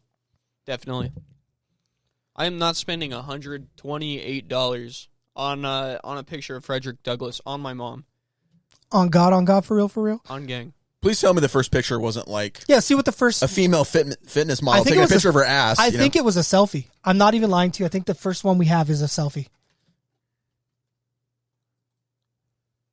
I want it to be like a picture of like the Giza pyramid or something. These are the first photos ever taken. Yes, the one on the right. Hmm? It's a selfie. That is terrifying. This here. Bebes. I don't think that's in the... First pictures, go to all instead of just images. That baby died like 2 weeks after taking that photo. Oh, that was a Soloway's first spaceman down there. First photograph by Joseph Nikifor Nepsi is a simple image of the courtyard. Okay, I was wrong. Courtyard. Took 8 hours to expose. Significant because it marks the beginning of photography as we know it. So it was a courtyard. I think we should just do the song. We're an hour 14 in. How did they develop the photo? So I know it's through a process of chemicals. I think it all comes off of the heels of something called Prussian blue, which is like indigo, kind of used for like blueprints and jeans. But basically, you cover parts of it, and the UV rays stain or change the composition of one chemical. Then you remove whatever you want on there, and then you use a different chemical. And I think for some of them, it was like a colloidal silver, so like a real fine powdered silver. I'm kind of butchering it, but it's just stick with me. Then that would stick to the parts that didn't absorb the UV because they were still chemically available. And then you wash it a couple times, and then the silver would have different gradients and thicknesses. And so it's something along those lines. Camera people, you probably know, but I'm not too far. For the record, I was going to say that picture of Douglas MacArthur. I was going to call him, I was going to say Douglas MacArthur. Am I dumb? Who's Douglas MacArthur? He's that, you know that the general? Yeah, the general with like the sunglasses and the giant ass corn pipe. Yeah, he was the general of like the American forces. I think he was Japan in the Pacific. Yeah, in the Pacific theater of World War II. There's a famous photo of him like returning to the Philippines after the Japanese. Where's that famous photo? Took the Philippines. This is it. Yeah, that's a famous picture. These guys corn pipe. That's what our generals used to look like. Yeah. I think he looks like cartoon generals. He had kind of a cartoonish personality. Like he was kind of an oddball, but I mean, like a tactical genius. You know, he got fired during Vietnam because he tried to nuke Vietnam. They were talking about nuking Vietnam. The CIA was getting a little thirsty to drop that little bomb. Yeah, thankfully they didn't, because that would have been a Pandora's box. Instead, we just left cluster. Oh, Eisenhower, or was it Eisenhower that fired him, or was it Truman that fired him? I forgot. Look it up real quick. Well, I'm just talking about. I really don't know a lot about MacArthur's career after World War II. I know he was he was in the Korean War, and he made like. The U.S. was getting wrecked when China came into the war. The U.S. was getting wrecked by like the North Korean and like the Chinese he was fighting together. Like we almost got all pushed off the Korean peninsula. But MacArthur did this like counterattack that like saved the Allies and helped us like push back to like the 37th or the 38th parallel. And it's a very famous like strategy. Yeah, it was Harry Truman. Oh, for the record here, I got 2 more clips I want to watch. Yeah, and then of course like he's famous for like taking back the Philippines in World War II. It's gotta suck being this dude, cause not the not the baseball player, bro. Can you just give me a image? Can I click on the image and you give me it? And the producer's raging on again. I tell you, super producers got like boomer rage against like technology. It always cracks me up. Google fucking pisses me off. That's why I will like click on an image. I'll look up something. Oh, here's an article about. No, I just want an answer. It's like Siri now. Siri is all AI. So you ask Siri something, instead of it giving you the thing, it gives you like 3 articles. Yeah. So it's got to be sad being this dude though, because you're only known for being the dude who nuked Japan. That's like the only way.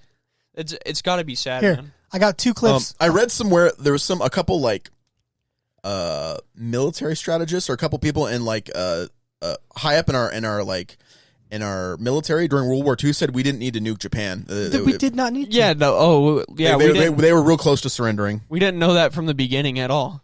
All right, I got 2 clips. If you want to go to the Instagram email, we got to do the mantis. We'll get there. Okay, we're good. We're cooking. Okay. We'll go along. Pallet actually has good energy today.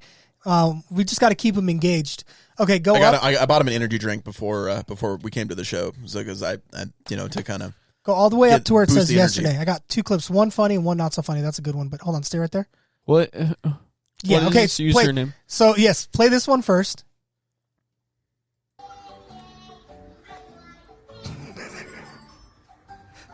Oh my god. I'd spell rig. Ginger? Oh. Hey. You can spell the country of Niger. My favorite country in Africa. No, you would need to lose a G. Ginger? Okay. Oh. I don't know if the that's what I'm saying. I don't know if the music in the background is copy. The comments are hilarious. And then the one right here. Yeah, the one below it. What did they spell? That's what I want to know. Ginger. Oh, I know if it's in Russia, it's already going to be something. Something bad's going to happen. If it's in the motherland, you can just assume something bad's going to happen. That's ketchup, by the way, guys. It's all blurred. Don't worry about it. He drove over a landmine, if you guys are curious. But as you can hear by the voice, he's just fine. Okay, he can get out of this clip. And go down one. You know what you gotta attach to your dirt bike? Not that one. Remember that crazy it's like a yeah, see the warning one right there. It's like it's a huge cylinder and it has chains on it that whip. Oh yeah. Like, you gotta get that attached to your dirt bike. I don't mean to laugh. That dude just fell 13. Whose harebrained idea is it to put a forklift on like a piece of wood? That dude fell like 13 stories. He's just fine though. He's fine. For the YouTube algo, he's just fine. The cage around the forklift saved him. I'm surprised. Oh, God. That looks horrifying. I get out of that one real quick. That, the wood doesn't, like that it just platform. Moved. That doesn't look very thick. And it wasn't even stationary. It wasn't. So I don't get it. So this is a Russian dude digging a well. Something bad's gonna happen, right? It's my clips, never. Oh God. He actually is just fine.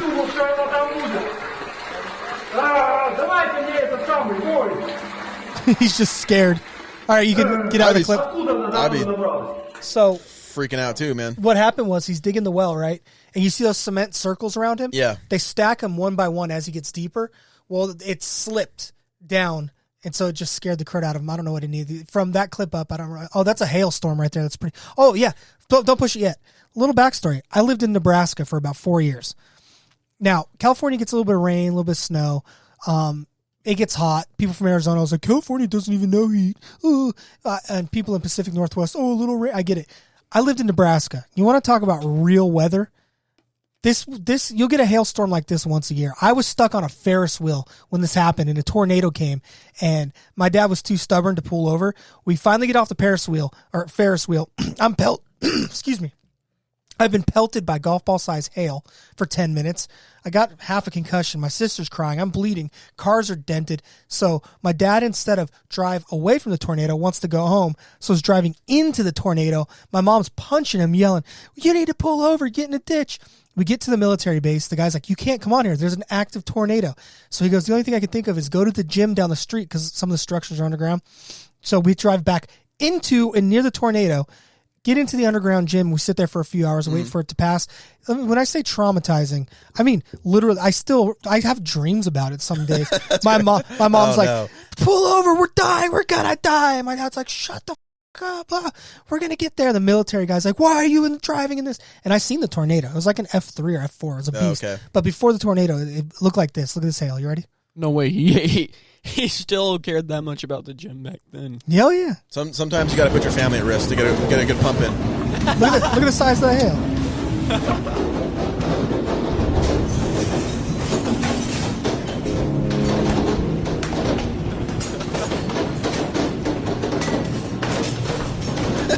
Oh my God, it's so destructive.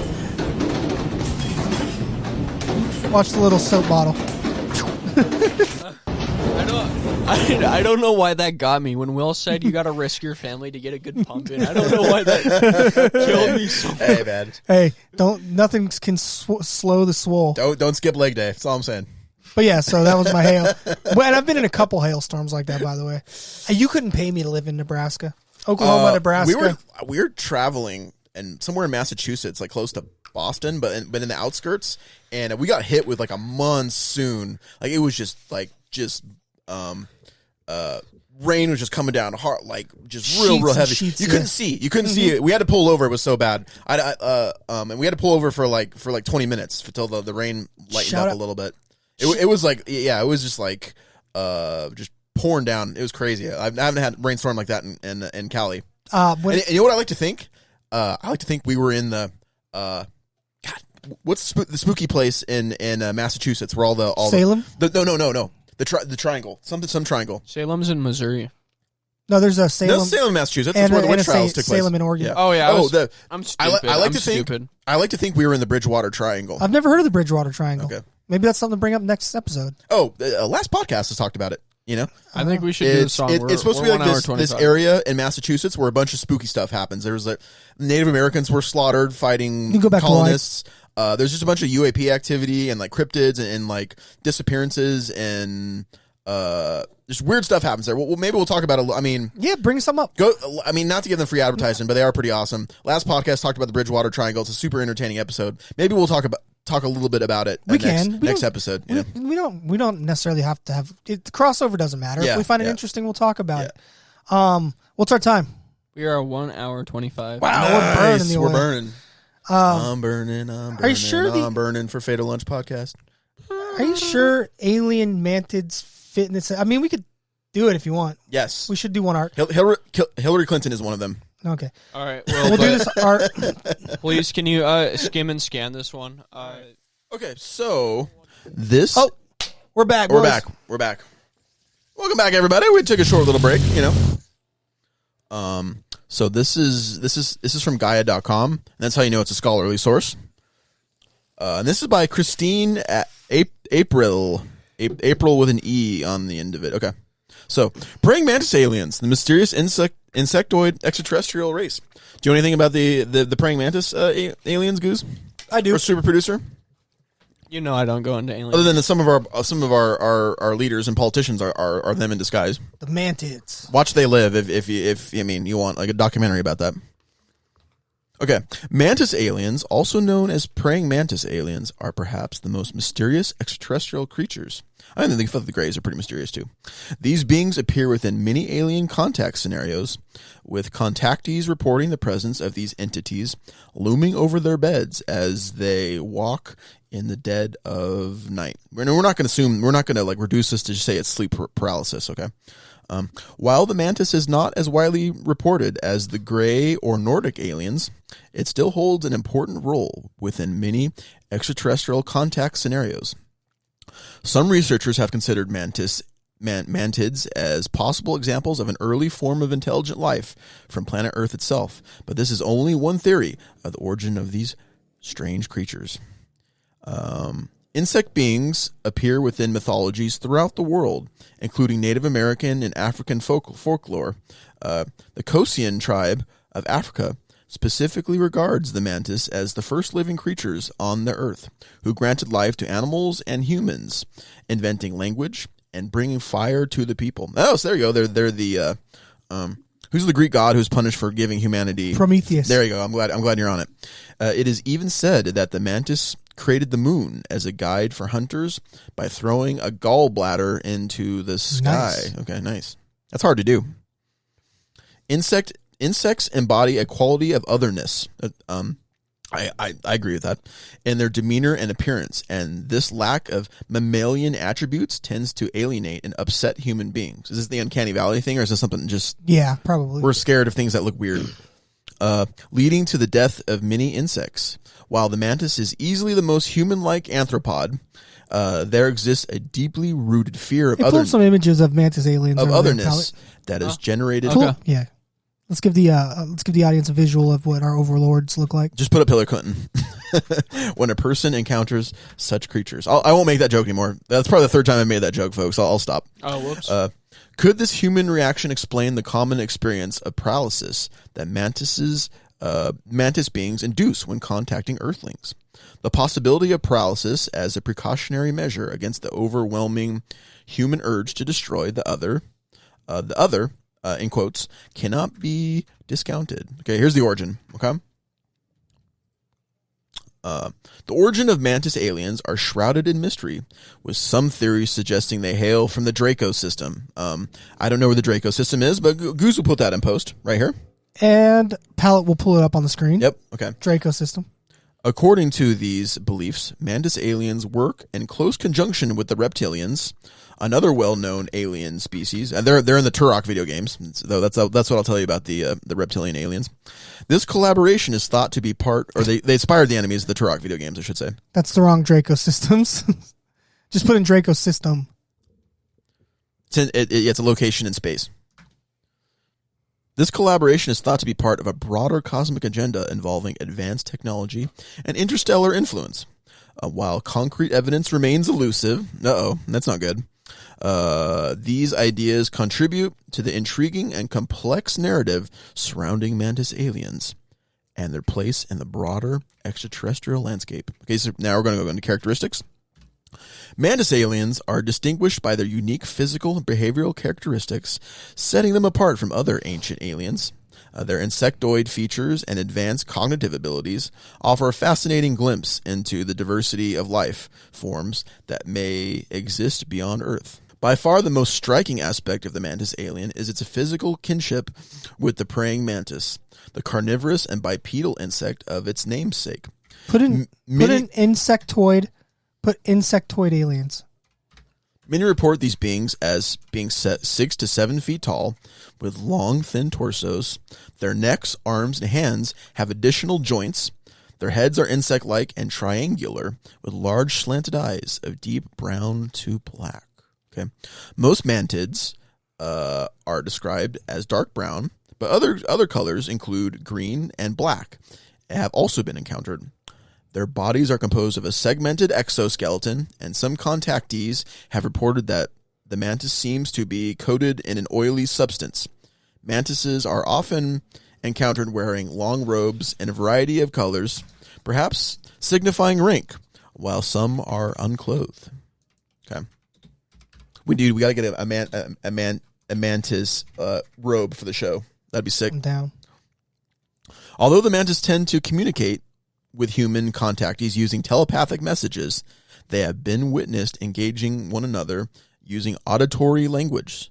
Several contactees have described the mantis language as a series of clicking sounds exchanged between Go to that article. the creatures. Okay, so they use echolocation like dolphins What or article? whatever. That one right there. Okay. Click it, yeah. Go to the website. That's more like a lizard like soldier. It's not a mantis. Is that a video? Yeah. Play it for like 10. Said- Fail, CNN. Apparently that lizard Fail. was seen around South Carolina. Go ahead. I believe it. Save that image. I want that image. Yeah.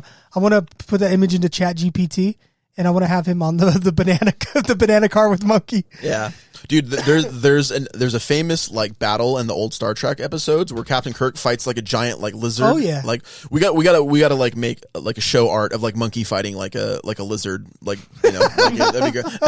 He's back, man. Gandhi's back from fighting British imperialism. Hey, don't be jealous, man. That's the ultimate male physique.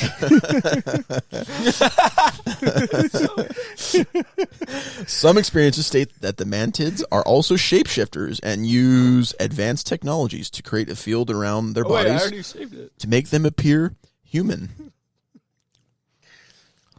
Intentions on Earth. Ooh, okay, we're getting into hopefully they're benevolent, not malevolent. The perceived motivation of the mantis' interest in humans is just as mysterious. Some contactees describe these creatures as positive, uplifting beings who seek to protect humanity and the Earth. One common thread found among many abduction scenarios is centered around the use of holographic projections as a means of education. Contactees often report... Send me that lizard real quick email. It's great. That lizard doesn't. He doesn't miss leg day if there's a storm. No, he walks through the tornado. Contactees often report mantises being showing. Oh, wait, I read this already. Okay. Others have reported an increase in psychic abilities post-contact. Many experiencers claim that the mantis beings appear to possess the uncanny ability to put contactees at ease, offering telepathic words of comfort that eliminate the fear of an encounter. I'm just going to say they give you Ambien. Sounds right. Yeah. If that's wrong, we'll do an editorial next week. Encounters and UFO sightings. Mantis aliens encounters and UFO sightings have been reported in various locations around the world, shedding light on the roles these enigmatic beings might play. Notably, in the Estados Unidos, or the United States, there have been several claims of encounters in Phoenix, Arizona, where residents reported seeing UFOs accompanied by descriptions of insect-like creatures.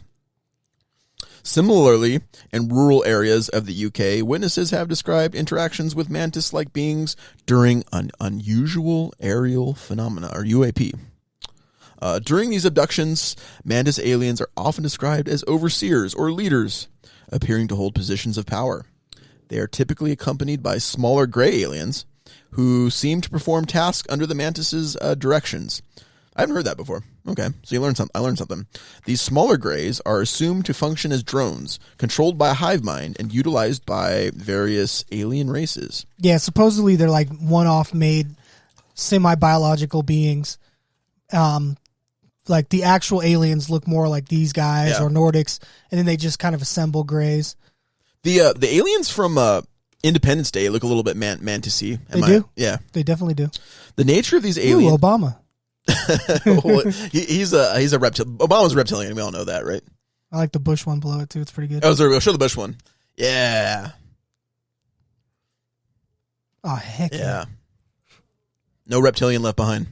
The nature of these alien encounters frequently involves both medical procedures and instances of interrogation, with the mantis playing a central role in these complex interactions. Reports of such experiences extend to other regions, as well as including including the Amazon in Brazil and provinces like Alberto. They call them the ant people down in the Amazon. Do you remember those alien attacks that were going on like a year ago? Okay. You don't remember those? Brazilian, yeah, like they were. I thought they saw like UAP down there, but I didn't know was like they were getting shot at by these things. I thought that was like from the 80s or something. No, that was like months ago. Next episode, remind me, Brazil aliens. We're talking about that next episode.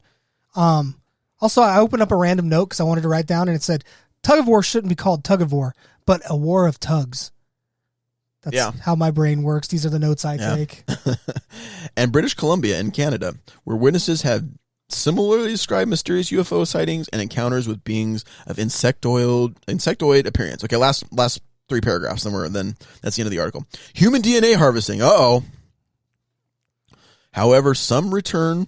Oh, okay. Did I miss some context here? Okay. Mysterious UFO sightings and encounters with beings of insectoid appearance. Okay, human DNA harvesting. However, some return... inductees...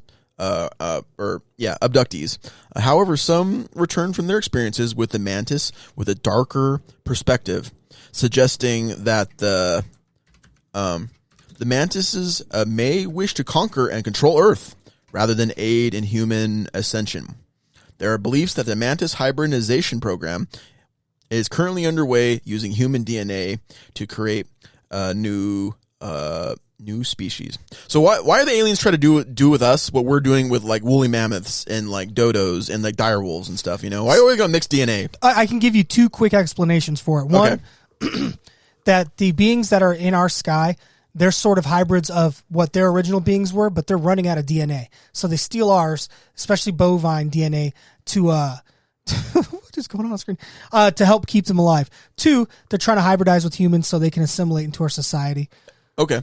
Is this why there's so many like crazy cattle mutilations and stuff? Yeah, supposedly. If this is true, bovine plasma is the most universal plasma, so you can use it for most things. Hey, go to Gmail real quick. I got a little picture for you guys. You ready? I thought aliens just like beef jerky. That's why they're always doing the Nice. It needs a fatal lunch sticker on the banana though. Oh yes. You can't tell me AI isn't amazing. The internet is undefeated again. Okay. Some report encounters with tall blacks creatures thought to be the result of such hybridization. Experiencers describe these beings as incredibly tall and more humanoid than insectoid, with black skin, extremely long limbs, and extra joints on their appendages. Sometimes, hey, if you got extra joints on your appendages, yeah, you can impress the ladies doing that. Oh, yeah. Oh, yeah. What is it called? Prehensile penis? Isn't prehensile like a tail? I thought it was, let's not get into anatomy right now. Let me see if I can finish this article. Yeah. These scenarios are very similar to those involving mantis aliens and often revolve around medical experiments. One of the most chilling features of the tall blacks, reported by many abductees, is their glowing red eyes. Regardless of the true motivations behind the mantis species, their fascination with human DNA and behavior is evident from abductee accounts. Has anyone ever encountered a mantis or insect-like alien? Are they benevolent overseers or intimidating figures conducting unsettling experiments? Keep an open mind. Only time will truly tell. But back to you, Paul Jonathan Thonimus. Well, I just think mantids are like the least likely aliens to me. But it's possible. I'm agnostic about all this stuff. I just think it's fun and entertaining to read about. But you know, I am intrigued by all the UAP phenomenon stuff and like all the military accounts of like, you know, weird, you know, lights and like strange craft doing like physics. That's like, what's crazy. Physics like mind blowing, like physics impossible like maneuvers and stuff. So that's cool. I'm really into that. All right, are we ready for a song? I think so. Yes. We went an hour 50 on this. Hey man, we got to give the people what we want. That we did good today. We did good. We talk about Katy Perry and cat suits. We can go for a while. Okay, I got a list of things we can bring up. I sent you one more email. 1914 Jehovah's Witnesses, Mormons. Excuse me.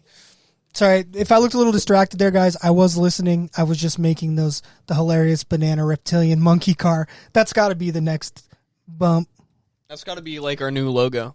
So, all right, let me open up Suno real quick, and we'll get into some music today. Thank you for listening, everybody. That's I got an idea for the genre. Let's do thrash. Thrash today? Okay. Okay. I'm going to hit the microphone. Only one of us talk at a time. And I'll just start it off. The Fatal Lunch car is a banana car. Monkey driving. Reptile lizard overlord in the passenger seat. And me in the back seat, just enjoying a gooey sweet treat. Whoa. Mantis aliens gonna mantis alien. Monk driving down PCH with the off-world friends in the banana Mercedes Benz. Got them gooey sweet treats. Where are they gonna go? Nobody knows. There's a rival banana car with guns and Gandhi in it. He's in a hailstorm, but he's got to get a pump in at the gym. Something about Katy Perry and that spacesuit really got me and Monkey going. The universe is just too perfect. It doesn't make sense. But what does make sense is Katy Perry in that spacesuit is perfect. It's almost like we can survive the Bridgewater Triangle together. Went hanging out in the woods, looking to make contact with the mantis aliens, but then the dire wolves crashed my tent. Oh no. I'm swimming in the ocean and I see a helicorpion. Oh crap. And with that, thank you for watching and listening to the Fatal Lunch podcast. We love you. We love you, everybody. See you next time. And come back next weekend. And Monkey. And Monkey. Oh, right. We didn't have an and Monkey on the show, man. Gotta get that.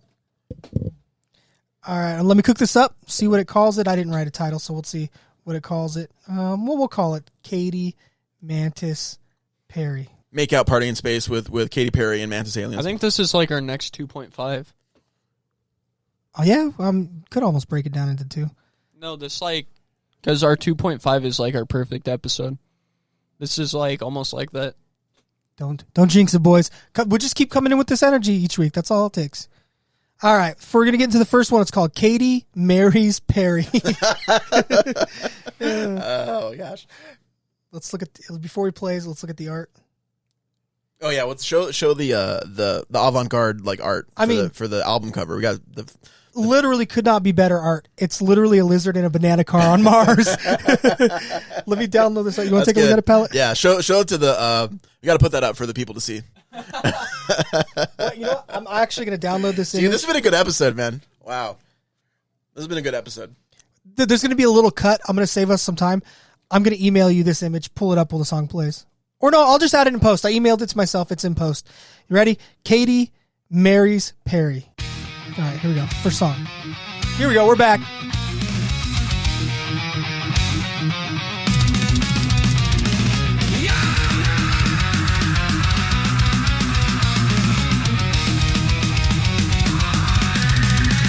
Little lunch car is a banana car, monkey driving, reptile lizard overlord in the passenger seat, and me in the backseat just enjoying a gooey sweet treat. Whoa, man, it's aliens, gonna man this alien. Monk driving down PCH with the off-world friends into banana Mercedes Benz, got them gooey sweet treat. Where they're gonna go?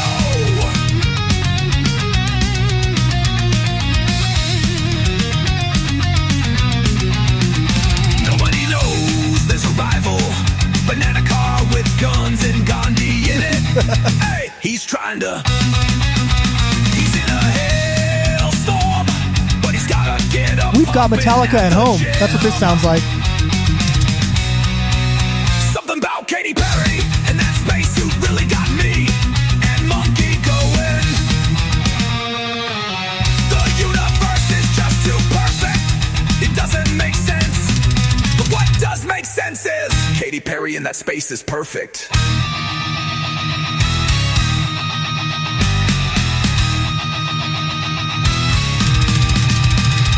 It's almost like we can survive the Bridgewater Triangle. This is a 4-minute song. It's a thrash song. It's got to be long, right? Within the dire wolves crash. Not 10, no, no. I'm swimming in the ocean and I see a helicorpion. Oh, crap. And with that, thank you for watching. Listen to the Fatal Lunch podcast. That might be a soundbite right there. Love you. Love everybody next time and back next weekend. And Monkey. Oh, that was like the best Monkey I've ever heard. That was so good. And Monkey.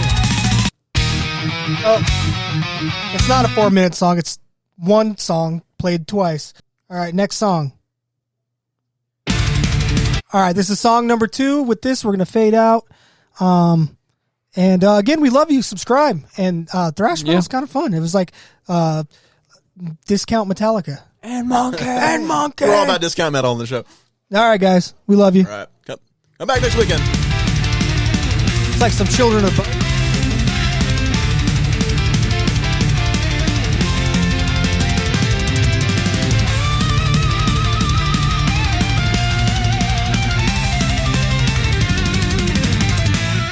Little lunch car is a banana car, monkey driving, reptile, lizard overlord in the passenger seat, and me in the back seat, just enjoying a gooey sweet treat.